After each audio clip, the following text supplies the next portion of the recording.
ये मेरी first family trip थी और शायद इसीलिए हर छोटी छोटी चीज मुझे बहुत बड़ी लग रही थी। इतना परफेक्ट भी नहीं है और अभी तक मुझ में बोलने वाला कॉन्फिडेंस भी नहीं आया है। अर्थ का सेंटर पॉइंट होने की वजह से इस जगह की बहुत ज्यादा मान्यता है।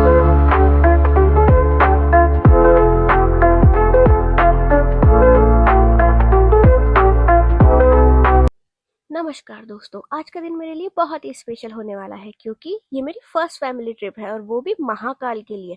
और मैं बना रही हूँ मेरा फर्स्ट ब्लॉग। इन बेचारे लोगों को कोई आइडिया नहीं है कि मैं इन लोगों को रिकॉर्ड कर रही हूँ और ब्लॉग बनाने जा रही हूँ। पर मुझे तो बनाना था, लेकिन मुझे अभी तक कैमरा के सामने बोलने का कॉन्फिडेंस नहीं आया, तो मैं वॉइस ओवर कर रही हूँ। ये है हमारी प्यारी सी लीसा। इसे हम घर छोड़ के जाएंगे क्योंकि ये घर पे ही सेफ है। मैं इस ट्रिप पर जा रही हूँ मेरे मम्मी पापा और भाई बहन के साथ। और ये जो हमारी प्यारी सी कैट है, इसको हम घर छोड़ के जाएंगे। देखिए कैसे ये रूस के हमारे से चली जाएगी और अंदर चली जाएगी। इसे कोई मतलब नहीं है कि तुम बाहर में जाओ। अब हम कार के अंदर बैठ चुके हैं। सामने हमारी दादी जी खड़ी है जो हमको बाय बोलेगी और यहाँ से चली जाएगी। ये मेरा भाई है जो पीछे बैठकर अभी से पॉपकॉर्न खाने लग गया है। और ये मेरी मम्मी है, साथ में मेरी सिस्टर है। अब हम यहाँ से मेरी दादी जी को बाय बोल के जयपुर से उज्जैन के लिए निकल रहे हैं। मैंने सुना है महाकाल हर कोई नहीं जा पाता है क्योंकि जब तक महादेव का बुलावा नहीं आएगा आप वहां जा ही नहीं सकते हो, क्योंकि वो इतना पवित्र स्थान है। हर कोई उज्जैन नहीं जा पाता है, पर मैं जा रही हूँ।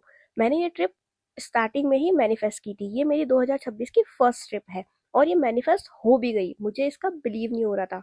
तो अब मैं बहुत ही ज्यादा एक्साइटेड हूँ कि हम वहां फाइनली जा रहे हैं और वो भी फैमिली के साथ जा रही हूँ।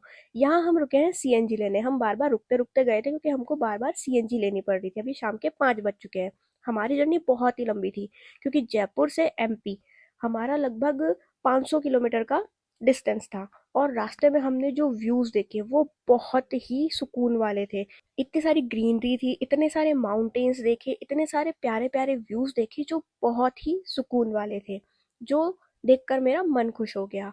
मैं इससे पहले कभी भी इस टाइप के ट्रिप पर नहीं गई हूँ कार में बैठ के, तो मुझे बहुत ही मजे आ रहे थे। और ये था हमारा सनसेट जो कि बहुत ही प्यारा लग रहा था। इसका जो कलर था ये कैमरा के अंदर इतने अच्छे से नहीं आ रहा है, पर रियल व्यू इसका बहुत ही सुंदर लग रहा था।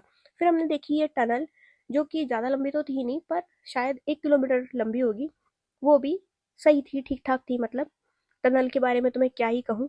लेकिन हमको जाते जाते बहुत ज़्यादा रात हो चुकी थी क्योंकि रास्ता बहुत लंबा था। अभी लगभग बज चुके थे 11 और यहाँ से 100 किलोमीटर आगे उज्जैन रह चुका था। और रास्ते के अंदर हमें मिला था बहुत सारा ट्रैफिक जिसकी वजह से हम 1 घंटा लेट हो गए। लेकिन फाइनली हम यहाँ उज्जैन अभी पहुंच चुके थे। ये हम वापस रुके हैं सीएनजी लेने के लिए। ये उज्जैन में ही है ये प्लेस।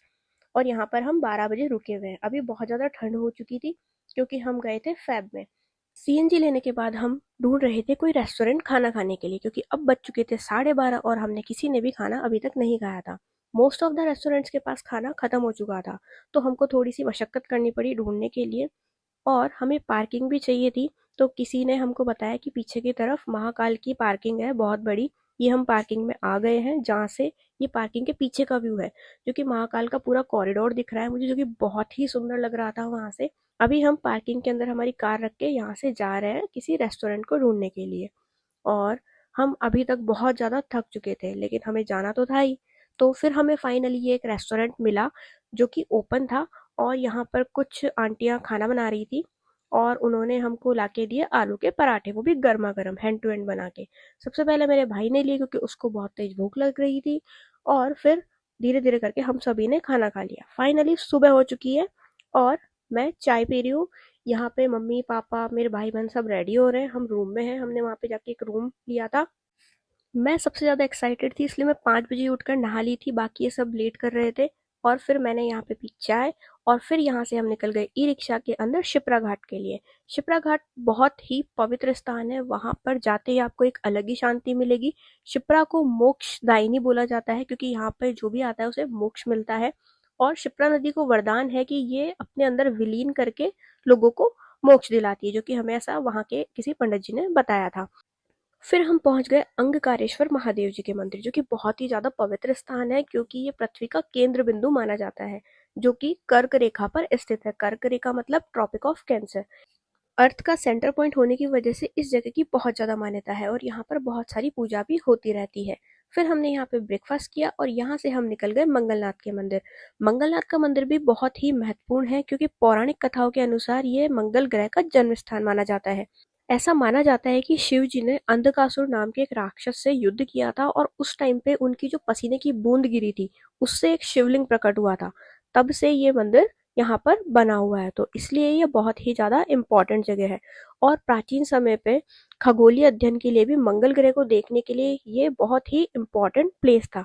इस मंदिर के अंदर मंगलवार को बहुत ज्यादा भीड़ रहती है और हम भी मंगलवार को ही आए थे, तो इसलिए यहाँ पर बहुत भीड़ थी और दर्शन के लिए बहुत ही लंबी लाइन रख रखी थी। ये है पृथ्वी माता का मंदिर जो कि मंगल भगवान के मंदिर के अंदर ही था। और यहाँ पर इतनी ज्यादा भीड़ थी कि हम ढंग से दर्शन भी नहीं कर पा रहे थे। देखिए यहाँ पे कितनी लंबी लाइन लगी हुई है और हमारे पास टाइम की बहुत कमी थी क्योंकि हमको सेम डे वापस जयपुर के लिए निकलना था। तो हम यहाँ से दूर से ही दर्शन किए और ये आपको शिप्रा नदी दिख रही होगी जो कि मंगल भगवान का जो मंदिर था वहीं से ये दिख रही थी। यहाँ से दर्शन करने के बाद हम यहाँ से निकल गए महाकालेश्वर के दर्शन करने के लिए, जिसके लिए हमने वहां से एक वैन की थी, उसके अंदर हम बैठे और वहां से उसने हमें महाकालेश्वर मंदिर के सामने ले जाके छोड़ दिया। मतलब बिल्कुल सामने तो नहीं था, कम से कम 1 किलोमीटर हमको पैदल चलना पड़ा था। जैसे ही हम वहां पर पहुंचे तो हमारे लिए बहुत ही अच्छा मौसम हो चुका था और हम वहां पर गए तो हमने देखा वहां पे बहुत सारी प्यारी प्यारी शॉप्स थी जिस पर प्रसाद मिल रहे थे, माला मिल रही थी और भी प्यारे प्यारे छोटे छोटे आइटम्स मिल रहे थे। फिर हम आगे गए और हमने वहां से वीआईपी दर्शन वाला टिकट लिया जो कि 250 रुपए का था। फिर हम अंदर महाकाल के मंदिर के अंदर चले गए जहाँ पर ये कुछ इस टाइप के कॉरिडोर्स बने हुए थे जिसके अंदर हम जा रहे थे। अभी सुबह के 11 बज रहे थे और मंगलवार था शायद, इसलिए यहाँ पर इतनी भीड़ नहीं थी, नहीं तो यहाँ पर बहुत लंबी लंबी लाइंस लगती है। पर हमारे दर्शन बहुत ही आसानी से हो गए थे और हमने बहुत ही मतलब कोई भीड़ नहीं थी वहां पे, आसानी से दर्शन किए। जैसे ही हमने मंदिर में एंट्री ली तो यहाँ तक तो मैं रिकॉर्ड कर पा रही थी पर पुलिस वालों ने हमसे कैमरे बंद करवा दिए थे। फिर हमने अंदर दर्शन किए, फिर हम बाहर आ गए। अब जो आप ये सीन देख रहे हैं ये मंदिर के बाहर का एरिया है जो कि मैंने पूरा प्रॉपर रिकॉर्ड किया था। उसके बाद हम वहां से बाहर निकले, ये मंदिर का नाम लिखा हुआ था, ये आसपास का एरिया है जो कि बहुत ही खूबसूरत था और बहुत ही बड़ा था। अभी जो महाकुंभ होने वाला है उसकी वहां पे तैयारियां चल रही है। फिर हमको बहुत तेज प्यास लग गई थी तो हमने इन अंकल जी से सोडा लिया। ये अंकल यहाँ पे 40 साल से शॉप लगा रहे हैं और लगभग 80 ईयर्स के हो चुके हैं, लेकिन अभी भी ये इतना मस्त सोडा बनाए थे कि हमको पूरी प्यास ही बुझ गई थी हमारी।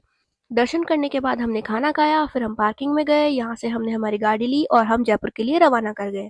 ये मेरी फर्स्ट फैमिली ट्रिप थी और शायद इसीलिए हर छोटी छोटी चीज मुझे बहुत बड़ी लग रही थी, क्योंकि नॉर्मली हम क्या करते हैं चीजों को नोटिस नहीं करते हैं, लेकिन बाद में जब हम देखते हैं तो वही मोमेंट्स हमारे लिए यादों में बदल जाते हैं। हमारी लाइफ भी तो बिल्कुल एक रोड ट्रिप जैसी ही है, कभी स्मूथ कभी रफ, पर अगर हमारे साथ चलने वाला कोई है तो हर रास्ता हमारे लिए आसान हो जाता है।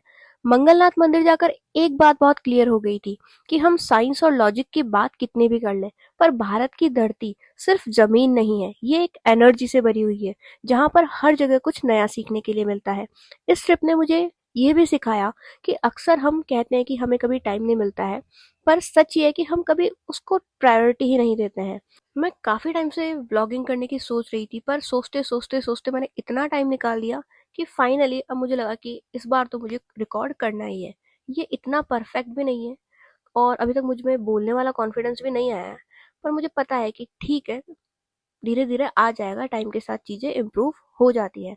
एक चीज तो मैं बताना ही भूल गई थी, रास्ते में हमको बिल्कुल इतना मस्त वाला सनसेट दिखा था जो हमारी हिंदी की बुक में होता था ना बचपन में, जिसके अंदर से ऐसे चारों तरफ से रेज निकल रही होती थी, वो वाला सनसेट जो कि आपको वीडियो में दिख रहा होगा। तो ये थी हमारी जर्नी और फिर हम रात को लगभग पौने 11 बजे तक घर पे पहुंच जाते हैं। और अगर आपको ये वीडियो अच्छा लगा हो तो प्लीज इसे लाइक करके जरूर जाना। मिलते हैं नेक्स्ट व्लॉग में, जब तक के लिए जय महाकाल।